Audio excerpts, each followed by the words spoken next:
Baru-baru ini Rusia dikabarkan melibas peluncur rudal milik Ukraina di arah Kupiansk. Rekamannya ramai beredar di Telegram pada Senin, 17 Oktober 2022. Dalam keterangan unggahan disebutkan, di arah Kupiansk, sebuah UAV dari Rusia mendeteksi peluncur rudal angkatan bersenjata Ukraina yang terletak di sebuah bangunan yang ditinggalkan warga sipil. Setelah terdeteksi UAV, target langsung dihancurkan oleh serangan artileri. Serangan terekam juga kamera UAV Rusia dan tepat mengenai sasaran.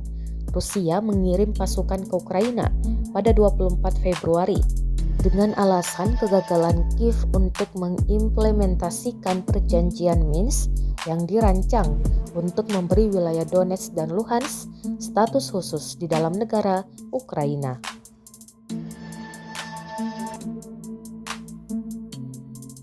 Terima kasih sudah nonton. Jangan lupa like, subscribe, dan share ya.